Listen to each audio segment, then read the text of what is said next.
Hi, Kingston Town Administrator Keith Hickey with the latest edition of This Week in Kingston for the week ending July 4th, 2025. Happy 4th of July. Hope everybody has a safe, happy, long weekend. Obviously, with July 4th coming on a Friday, all the town office buildings except for emergency services will be closed on July 4th, just to remind everybody of that. The transfer station will be open on the 3rd and I'm sorry, on the 5th. And you'll be able to get to the transfer station. It'll just be closed on Friday. Also, just again, a friendly reminder, time is running out for transfer station decals. You're going to need your new decal before the 12th of July. Decals expired on June 30th, but as we have in the past, we're allowing people to go in one time without the new decal and dump their trash and recyclables. Um, Using the old decal. The old decal will be scraped off the windshield of your car, so you can't enter a second time until you get that new decal. So try to get in, get that new decal. We're open during the week, regular business hours to get the decals. We're also going to be available on Sunday, July 6th and Saturday, July 12th at the Streets, Trees, and Parks Department. Um, to get new decals. So if you don't have the ability to get in during the week, you can stop by on the 6th of July or the 12th of July from 8 to 3 o'clock in the afternoon to get those new decals. So I apologize for any inconvenience that may cause you, but we're going to try to get that squared away. So just a friendly reminder to do that. Also, moving forward, again, just to remind people, the transfer station will not be open on Monday evenings. It will close at 3:45, like it normally does. On the other hours, the evening hours have been eliminated as part of um, changes to the fiscal 26 budget. So there was a few people who did use the transfer station on Monday nights, but the numbers were down quite a bit, which is partly why we eliminated those Monday evening hours. So um, there's plenty of other times to get to the transfer station. So try to get there when you can. Um, Moving on, the Board of Selectmen had a meeting this past week. There were a number of things that were discussed. As you may recall, there was nobody elected to the planning board at our annual local election. So the Board of Selectmen and Planning Board advertised for anybody who was interested in serving. We only had one applicant submit a letter of interest, Bob Ketter, who's been a long-term Kingston resident who served on the Veterans Memorial Committee. Um, Stepped up and said he was interested. He came in last night. There was a conversation, and the planning board and board of selectmen voted to appoint Bob Ketter to the planning board until the May 2026 annual election. So thank you for stepping up and volunteering your time. Appreciate that. Um, that will help out with planning board discussions moving forward. We also had a couple of poll hearings for Eversource and Verizon to put polls in a couple of spots in town. The first spot, they want to add a pole because of the new apartment building that's being constructed right now on Tremont Street.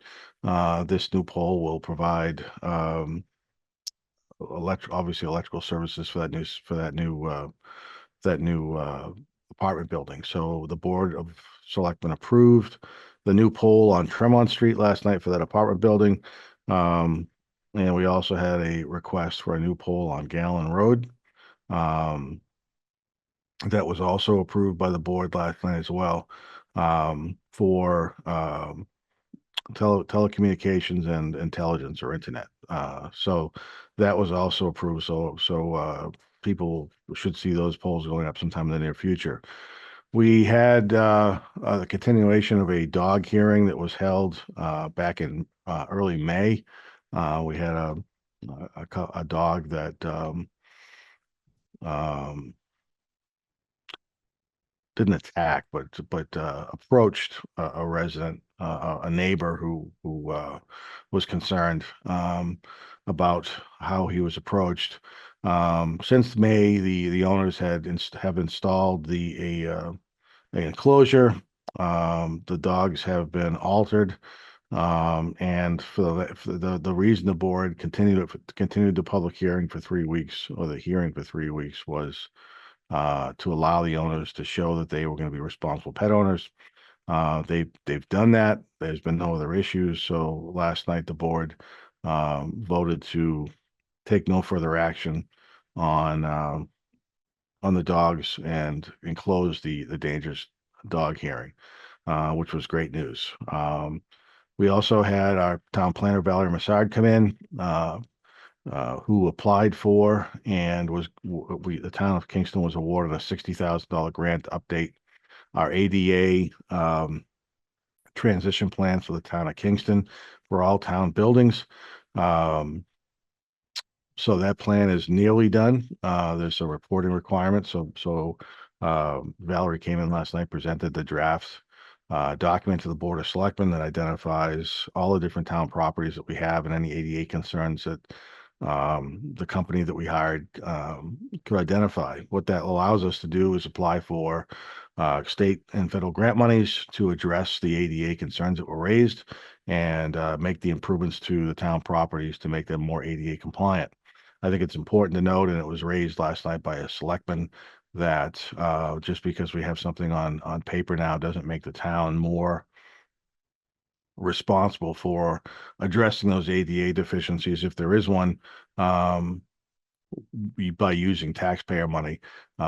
Really, it's to show that we're up to date on our ADA compliance documentation, that we have identified locations in town that need to be addressed to comply with ADA, and use that as a tool to receive state and federal grant funds to try to make those ADA improvements when we can. Moving on from that, Police Chief Brian Holmes attended the board meeting, provided the board with an update on a biannual update on what's happening in the police department. A lot of things have been going on in the police department. Obviously, I think people have probably noticed some differences in how the police department's been operating, and all in a very positive manner. The chief highlighted last night some of the training that he and his staff have been attending, some changes in methodologies there, and trying to identify um, some improvements in areas of improvement. He also spent some time discussing with the board an accreditation process to get the Kingston Police Department accredited. Um, it's a time-consuming process, but something that provides the police department some